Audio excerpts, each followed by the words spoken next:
Welcome to the Mindful Healers podcast with Dr. Jessie Mahoney.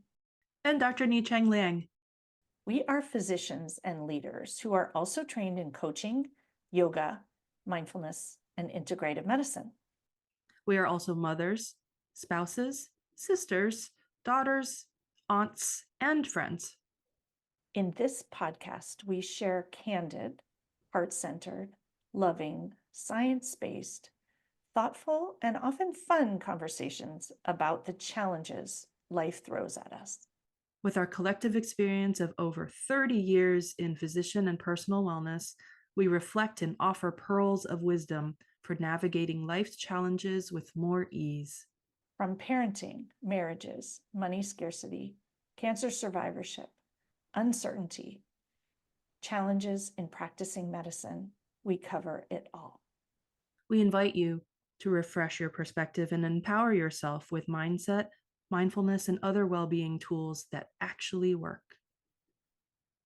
A quick reminder that nothing in our podcast is medical advice. Welcome to our episode on permission to pivot. And we have a special guest with us today who has pivoted many times. The intention of today's episode is to talk about giving yourself permission to pivot and how hard it is for so many of us, yet how necessary when we do the work to notice we're living out of alignment. Takeaways will be that societal pressures very often lead us astray. We often spend time worrying about lots of things that don't matter, and that pivoting PRN is a thing. So, with no further ado, we will jump right in, and I'm going to have our special guest, Dr. Jillian Rigert, introduce herself, and we'll talk about her many pivots. I appreciate it, Jessie. Thank you so much for having me.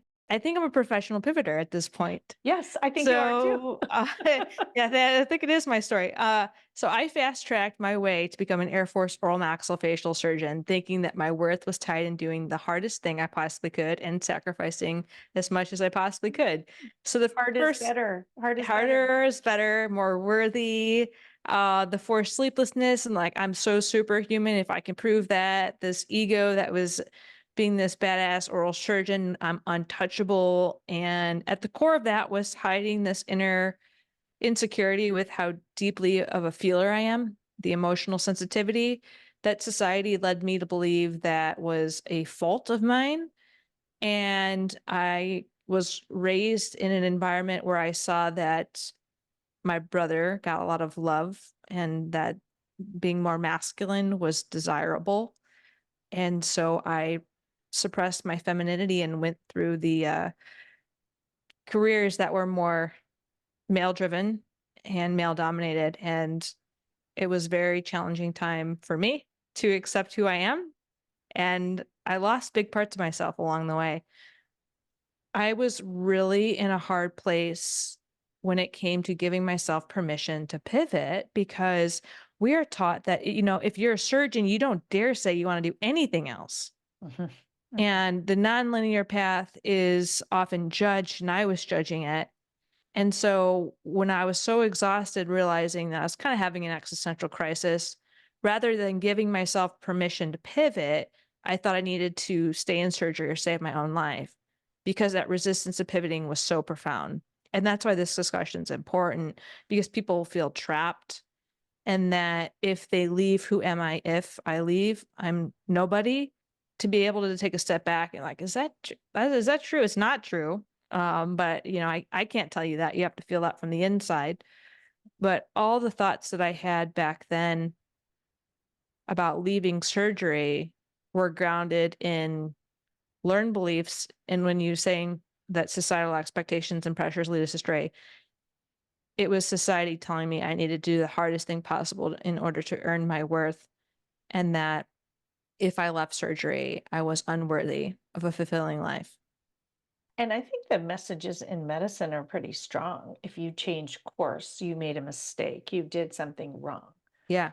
And yet, I think for so many of us, it doesn't mean that medicine was wrong. In my own course, I think it was absolutely essential and important and a big part of my life. And I also have other things to bring to the world. And so I think it's so interesting that we are so black and white, right? You stay, you're worthy, you change, you're not. And the other thing you talked about was the hardest thing. And it makes me think of medicine and the hierarchical, right? The hardest thing is the best thing. Those are the Yeah. most worthy worthy people, the neurosurgeons or I don't know which is the hardest, but right. Yeah. We Yeah. have such a hierarchical way of thinking about it. So, for example, I'm a pediatrician. We're the lowest of the low down there with psychiatry. And so, and yet I personally believe that our jobs are the most important. But I think just recognizing that messaging in medicine and how we value our own worth, I think as pediatricians, we tend to think that we're not as valuable. And it takes a lot of work on our brain patterns to decide that we are as valuable. And it's just unfortunate reimbursement. Like that's such the political BS, right? You're so valuable. You are supporting our future, right? You are But it's not important. Yeah. extremely valuable. And it is interesting. And I just had an eye appointment yesterday. And the optometrist said, well, what are you doing after? I'm currently a research fellow in radiation oncology. As we said, I am a professional pivoter. And the person asked me, well, what are you doing next? And I said, nothing. I'm doing nothing. And I'm taking a pause between a formalized employed position. And, interestingly enough, that took a lot for me to commit to because I had a lot of judgments like, oh my God, you're so lazy. You're actually going to like not work. And it's been months. And every time I thought about pausing, I would apply to like 16 different jobs. Yeah. Like, just to calm the anxiety. I'm like, oh my gosh. So the one thing that I did not do well that I would recommend other people do differently was when I left surgery, I was in the military. I ended up getting medically discharged for getting mental health support.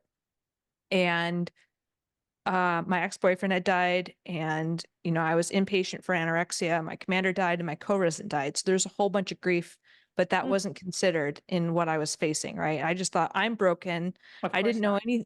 I didn't know. I didn't know anybody else was struggling with burnout or anything. I thought that this was me. It was just me. Mhm. So when I was discharged, it was actually the commander thought there was no way they're going to discharge me. I was up for major. I was just finishing my medical school. Like I was valuable to the Air Force. And they did discharge me. And I was like, okay, so everything I thought defined me is gone at one time. Wow. Yeah. And I didn't have the tools to cope with that. So I dragged my feet on providing my resignation letter, and I was showing up for I wasn't like getting credit for what I was showing up for. I was just showing up to be kind of like shadowing my boss, and partaking in small things. And I gave him the resignation letter a day or two before I started my next residency. I ended up having secured a position in another residency that was oral medicine. What I think I did wrong there is I didn't pause to process. And so if we have all this trauma and all this emotions happen and then we don't process it, that's where we set ourselves up for higher risk of developing PTSD and worse outcomes long term. And so I dragged my way through the second residency. Had I paused and reset, that probably would have been a lot less suffering and I could have shown up more Well, revived. and that is really clear that we have to pause and breathe. We have Yeah. to pause and reset. And really, we should pause between every pivot/transition Yeah. to regroup and, from the mindfulness perspective, set an intention and make sure that what we're pivoting to is actually what we Exactly. want to be pivoting to. What you just described, which I think is so interesting, is the pivot we make to just have something to do because that Yes. makes us feel better. And so a Mhm. lot of people pivot without really thinking about what they want to pivot to. It's just they need to have something. And in medicine, that's our culture, right? You have to have the next job before you leave this job, or there's something wrong with you, or you might have a gap in what's it called? A gap in In your CV or your yeah. CV, a gap. Yeah. And then you have And to you have to explain it. explain it. Yeah. Yeah, right. Whereas actually, if you think about humans and the way that brains work, humans need gaps. I often tell people who are taking a gap now to call it a sabbatical because in our mind, that feels good and nobody asks questions. So it's like, I'm taking a sabbatical. They don't have to know, like you might be taking a sabbatical to sleep Yeah. because that's what you need. But I think it allows you to breathe as you say it. It's a bit of word choice, but what a sabbatical is actually a pause and a break. Yeah. And people know outside of medicine that that's exceedingly important. I was actually giving a talk that I think you came to about pausing and prioritizing the pause. And the VA had this like 10-page document on the importance of pausing and breaks for the patients, by the way. Isn't that interesting? It is very interesting. I actually just got sent a toolkit that was just created for the VA, and it has a lot of mindfulness, and they do promote it a lot. But it was really intriguing to me that they were promoting in the military to get help for your mental health. And I was doing great, in surgery. I was getting really good feedback and uh almost dying from anorexia, but doing great. Of You know course. what I mean? Yeah. But I laugh now because humor is part of the healing process. But performance wise, right, I was sacrificing myself. I was not putting patients at harm. Mhm. And they promoted getting help for yourself, just like medical, training does. And then like if they're going to suggest you get help, they better be prepared to actually help you. Yeah. And so when I got help and then was immediately put up for medical evaluation for discharge, and I ended up going to a hospital, and they couldn't keep me because of my heart rate. And I was ultimately discharged for having gone there and not gotten better. But like I went there and they couldn't keep me. So I went back to work. Looking back, it was probably the right thing for me, but it like logistically, it didn't actually make sense. Like I had a lot to offer them. And then, so, I had to accept what was. It was a trauma surgeon who ended up being the person who kind of decided my fate at the time. And I I reflect back on it now, and I think about going. I was like, oh, I had left something unfinished, right? I should go finish it. And I was out of the military before I really was prepared to. And that's where grief comes in, allowing yourself to sit with all those emotions. Like I didn't grieve that. I didn't really feel that. I didn't even give myself time to grieve my ex-boyfriend passing. And when it comes to making those changes, I think because our society is so uncomfortable with grief, Mhm. right? And feeling our emotions, like, well, if I just start my next job, I don't have to actually feel that. Yeah. I think in every pivot, there's grief. In my own experience, even pivots you choose, even pivots you want, because there is a letting go of who you were. And if you're someone who's done interesting, amazing things, which hopefully all the things you've done were good ideas, you will have grief when you change. And to me, that's actually part of growth. Like thinking about graduating from high school, there's a little bit of grief for like, I'm leaving these things I know. And yet that doesn't mean you're not ready for something new. But our brain interprets it that there's something wrong with us and we're broken. Exactly. Yeah, yeah, yeah. So expecting the grief and expecting you to feel it's uncomfortable. Grief is uncomfortable at times, and that's natural. It's not saying that something's wrong. Mhm. And Pivoting is uncomfortable. yeah, pivoting and actually staying the same is uncomfortable, right? Comfortable. Yeah. And Yeah. which discomfort do you want to lean into more? Mhm. And having somebody like I ended up going to a grief counselor recently, and I was like, gosh, I wish I did that sooner, for my ex-boyfriend, and really just process through that, because unprocessed grief, again, that it just turns into worse emotions and prolonged suffering. At Mhm. least it did for me. I won't generalize to everyone's experience, but that's how it really showed up for me. So you pivoted to this next oral dentistry, I think is what you called it. Oral medicine. Oral Yeah, oral medicine. medicine. Yeah. And then what happened? And then I graduated from that and went into, I was a hospital-based dentist, teaching Mhm. dentists in the hospital during COVID, which was a fantastic place to be during COVID. So for Mhm. people that are not familiar with hospital-based dentistry, it's when patients have such a medical compromise that they need to have their dental work done in a hospital. It was Michigan with the gray skies, and our office was in the basement, and I was back doing dentistry. Like I had signed up to do one job, and then they switched it back to the job I had originally said no to. There's all these things that were just really out of alignment with what I needed at that time. And then when COVID hit, we were shut down anyway. So I ended up going remote, which gave me that space that I had needed to say, like, I'm just trying to make that first initial career path work. Mhm. And I Mhm. don't think it's where my passions are. I think I'm just So trying to hold where'd you go next? And so I was thinking, I just want to go to a small place, that the people are valued and whatnot.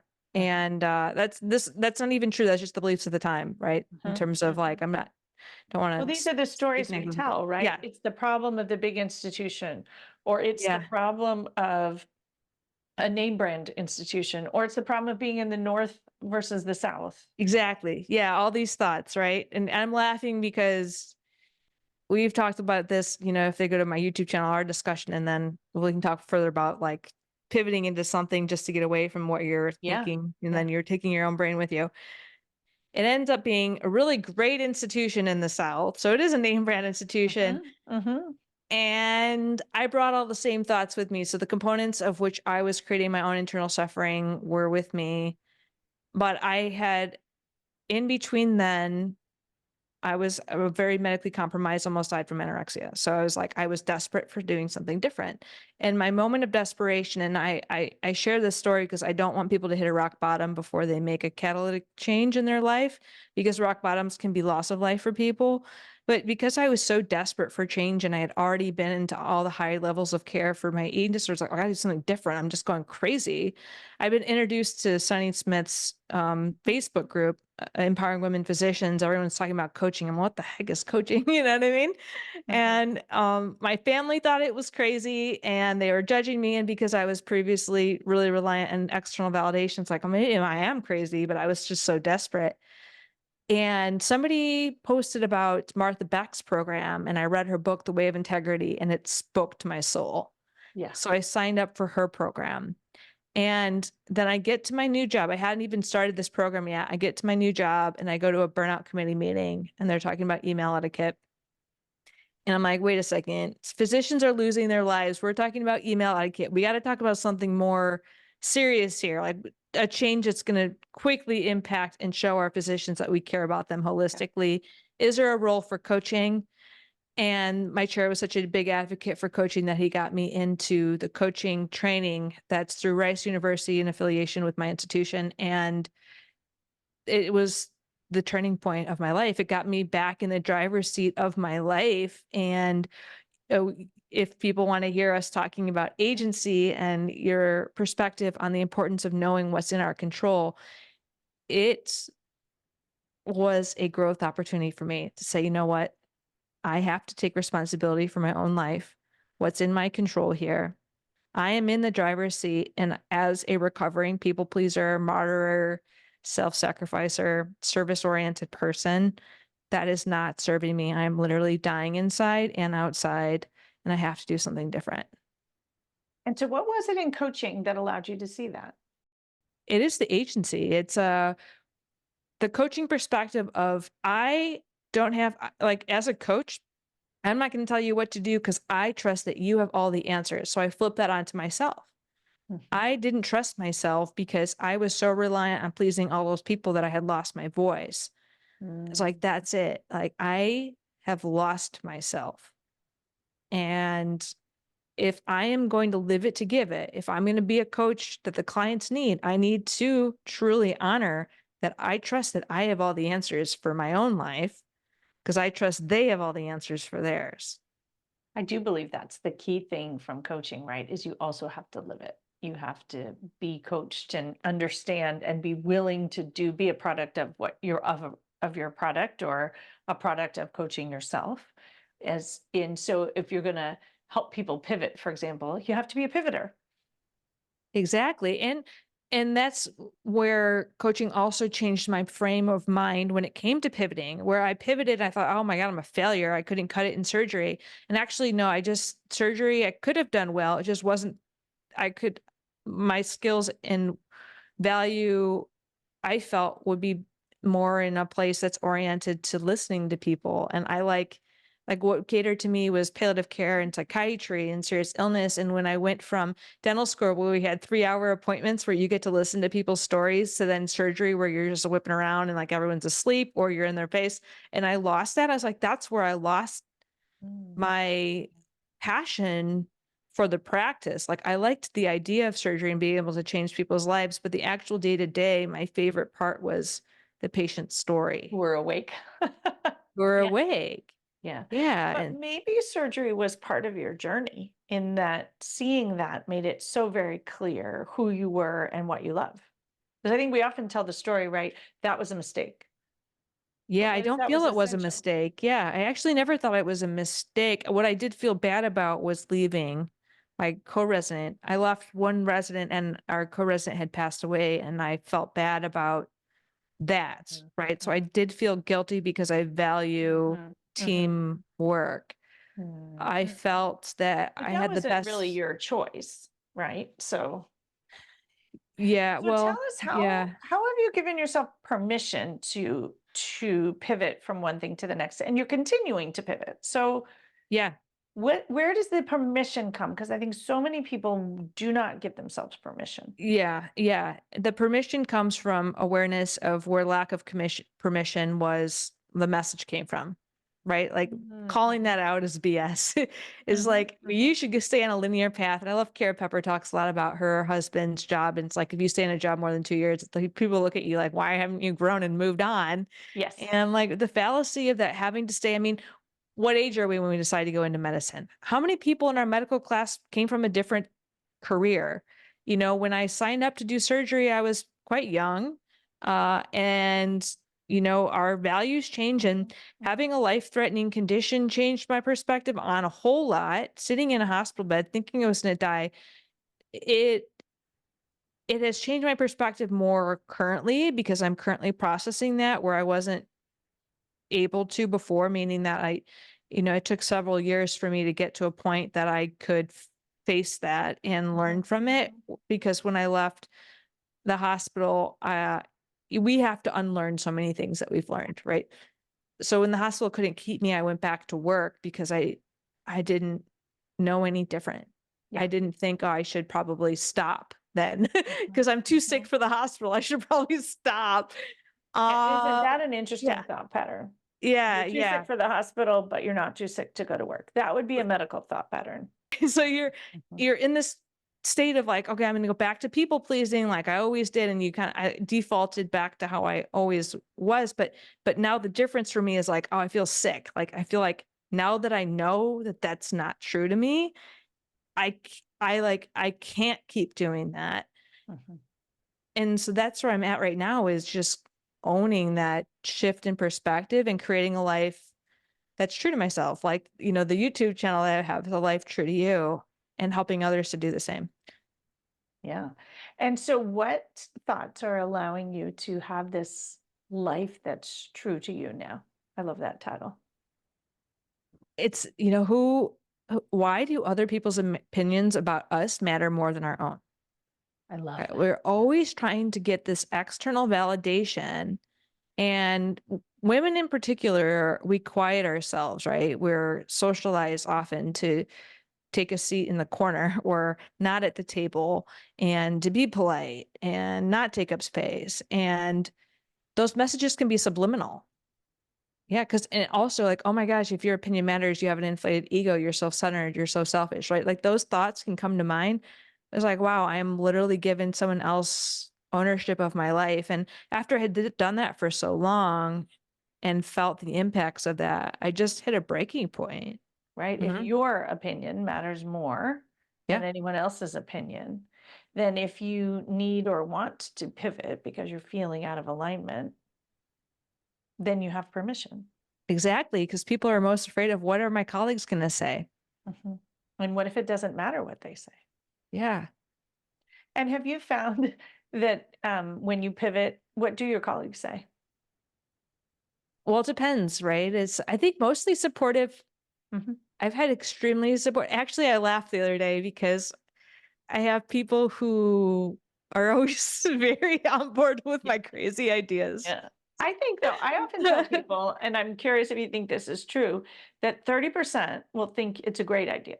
They're on Yeah. board with your crazy ideas. Yeah. 30% will think you're crazy, Yeah. and 30% won't care. They don't care. I And mean, maybe yeah. 10% are influenceable, maybe, But you don't need to or they're a influence them. wild card. Yeah. And here's the thing is that people are going to view your decisions based off of themselves and your situation.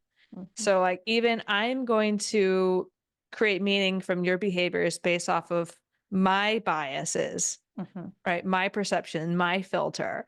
And so I think about that. I think, well, people, when they give me feedback, I am very open to feedback. So even exploring options, if people give me feedback like, oh, I wouldn't do that and why, I love to understand why and understand the why of my own Mhm. beliefs. So That's, it strikes me that your own opinion mattered most, but you did ask opinions of those people you actually respected. And maybe part of the tool is to ask, we often talk about asking the right questions, but maybe yeah, it's also asking the right people, asking people who really know you, value you, and care about you, not the prestigious people, not the mentors necessarily, but asking those people who potentially know and love you, um, if they're the right people, like people who really truly know your inner spirit. Because I would say in my own pivots, people who really know me, they're like, oh yeah, that makes sense. Oh yeah, that makes sense. Whereas the people who maybe thought knew you, or who maybe you respected them for whatever reason, but they don't really know you. I think when you give yourself permission to pivot, people's colors show, right? Like they're yeah, like, huh. Some people are like, oh, of course you're doing that. You would love that. And other people, it may be their own discomfort with pivoting, or it may yeah. be that they didn't ever really see you. Mm. Yeah. And it's assessing that. It's assessing what comes up. And I think it's really helpful because we all have blind spots to speak to somebody that you trust Mhm. to challenge you. I often think about this even when we're looking at how we care for ourselves. Like sometimes the harder thing is caring more, or sometimes doing less is caring more. And yet we don't see it that way. We frame it in this like difficult, he's challenging me. And I'm like, maybe he's just caring about you. So, what advice would you give people who are thinking about pivoting, who maybe need permission to pivot, or maybe don't even see that they aren't giving themselves permission to pivot? What advice would you give them? Yeah. I think first setting it down, what are your intentions? Why? Why do you want to pivot? Because we can pivot wanting to leave an environment and then end up in the same environment. So first optimize your clarity on why you want to pivot, what your goals are with that pivot, and also thinking about making small changes, right? Sometimes we do need to make these big leaps, but sustainable change is made from small changes compounded over time. How can I dial up the things that I'm enjoying and dial down the things that aren't working well, right? To gain a little bit more clarity on what I want to do. And so there's going to be different recommendations based off of the type of pivot someone wants to do Mhm. and their Mhm. rationale. Mhm. So Mhm. gaining clarity on that. And then when it comes to permission, it's what obstacles are getting in the way, the thought process. Am I afraid of other people's opinions? Do I not trust myself that I can make this work out? Am I catastrophizing? Like, what thoughts are coming up for you? And then you can start to really hone in on each of those thoughts. Where does it come from? Is it true? And then that permission is like honoring yourself, right? I think even investing in coaching, for example, or therapy, or Mhm. asking someone for help. Support, investing in some Yeah. kind of support and Do help. you give yourself permission to do that? Right? Do you think you're I think, worthy of that? yeah, I think in medicine too, we were talking about this culture of getting help is not okay. And Yeah. yet, I think when you pivot, permission to pivot is permission to support yourself to pivot Yeah. and to gift yourself the clarity of pivoting. And so, tell people a little bit about what you do now, and with respect to pivoting and supporting people, and tell them about your YouTube channel and all those things. Okay, thank you for that. I find so when I first got out of the military, I was alone, and I find that when you are transitioning life or career, it's really important to have support. So I like to Mhm. create communities where people have support. So I have a Mhm. Facebook group called Permission to Pivot. It's for that reason, so that you're not alone. It's very destabilizing as you deconstruct and reconstruct who you think you are and parts of your identity that you're letting go of and creating for yourself. My YouTube channel is called A Life True to You. It's about people that do a whole lot of different things outside of their career path, and there's a lot of life lessons along the way. And then I coach people mainly to be a support and a guide, and to be that person that will ask the questions and to break through some of those limiting beliefs that may be holding you back and support you in navigating a stepwise fashion about how you get to point A to B, C, D, E, and how far you want to pivot and how much you want to pivot. And you keep modeling how to pivot Yeah. yourself as you continue to pivot. And it sounds like where you are now is being the person that you needed along the way in a number of different spaces. Yeah. I think my mission is to help people feel seen, valued, heard, have a safe space, and to really honor and appreciate their authentic self. And that's exactly what I needed. It feels like the perfect full circle moment. Do you want to say that again? Actually, it was really good.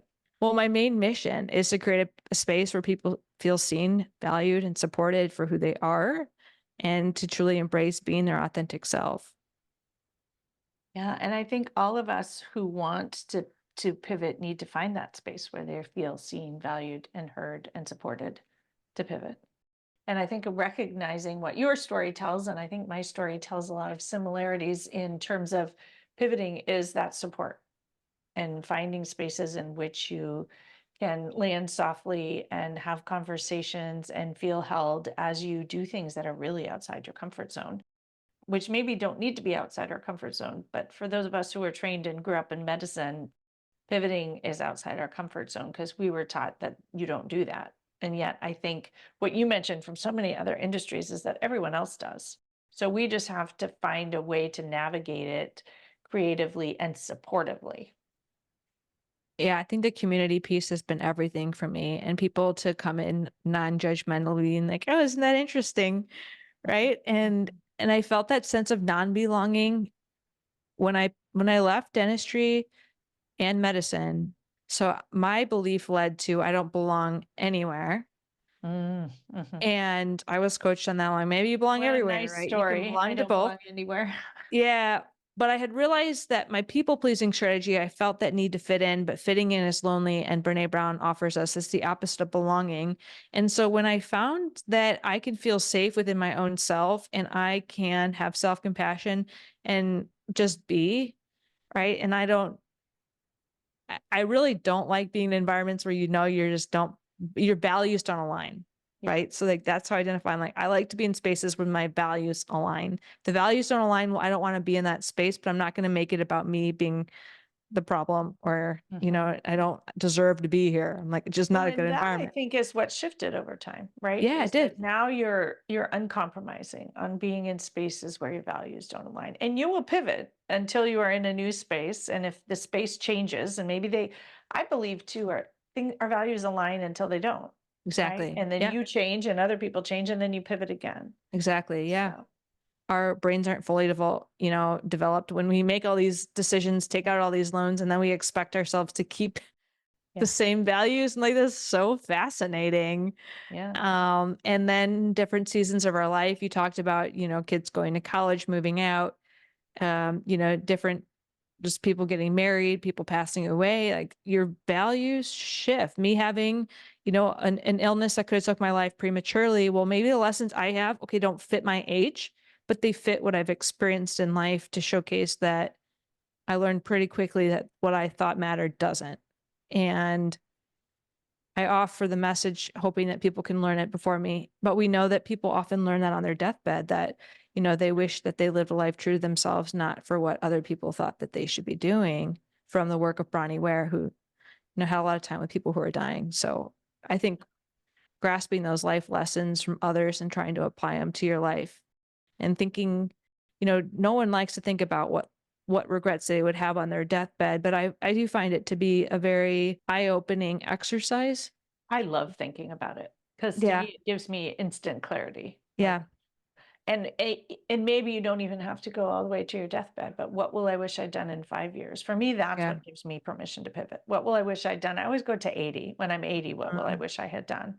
And I Yeah. think there is tremendous clarity and wisdom. And I love this idea, the name of your YouTube channel, A Life True to You. And I would offer to everyone listening, what if you gave yourself permission to live a life true to you? What does a life true to you look like? And can you decide that you are worth it? And so hopefully this conversation has inspired a few of you to consider that and perhaps begin to work towards it little by little, as we say, small steps at a time. And I encourage you to find Jillian's YouTube channel and her group and follow her, because she shares lots of wise pearls from her, I will say, actually, a life well lived. While you might say all that pivoting means that it's not, I think it's the exact opposite. That you've lived into each step fully and you're continuing to pivot. And it's not that there's an endpoint where you get it right. I think it's permission, as we said, to pivot PRN, because Yep. we will be forever pivoting. Yeah, it's a growth mindset. Yeah. So thank you so much for joining me today. This was a fun conversation, and hopefully we've inspired a few more people to give themselves permission to pivot. Yeah, thank you so much for having me. And I'd love to hear people's takeaways and how they're going to apply it to their life. Thanks so much for joining us. We encourage you to dive into the show notes for each episode for more learnings and resources. We also invite you to take a listen to the many other Mindful Healers podcast episodes. And please share the podcast far and wide with colleagues, friends, and family. If our message and approach resonate with you, we would love to work with you. When you listen to a podcast, you consume information, but when you work with us, you can actually practice and change.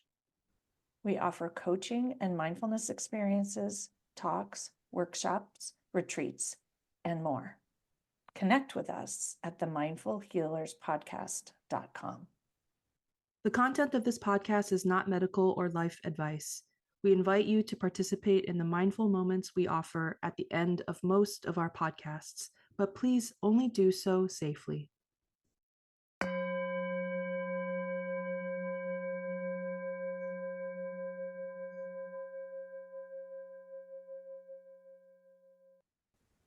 Welcome to this mindful moment offering.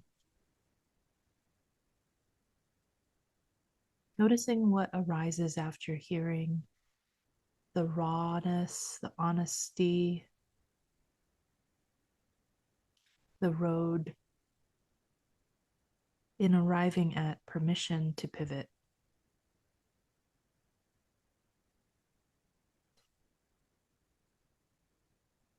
What thoughts, body sensations, emotions are arising for you?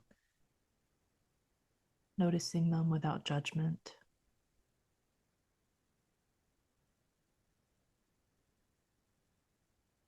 Is there one or even several aspects of your life where you'd like to give yourself permission to pivot?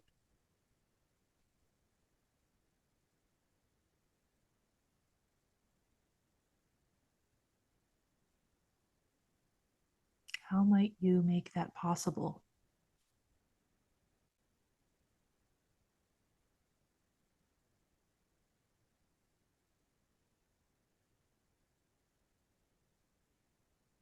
Knowing that you can give yourself permission to pivot.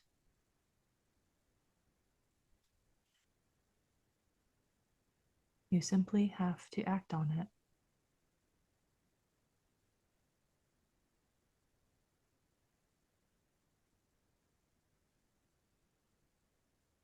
Especially if the pivoting will bring you into alignment with your values, with your priorities.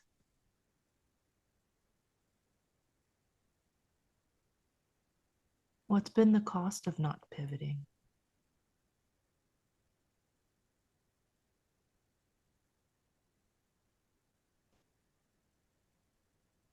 Inviting this sense of curiosity about areas in your life where pivoting might be possible, might be necessary.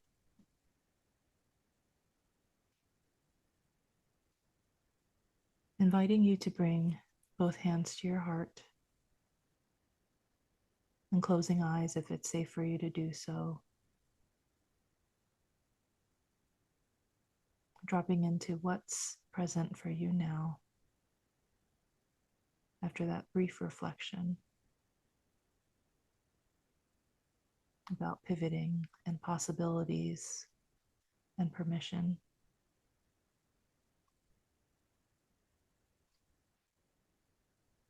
Dropping your hands back into the lap, opening the eyes, letting the light back in. Taking a moment to notice how you're feeling now compared to just a few minutes ago. Thanks so much for practicing with me.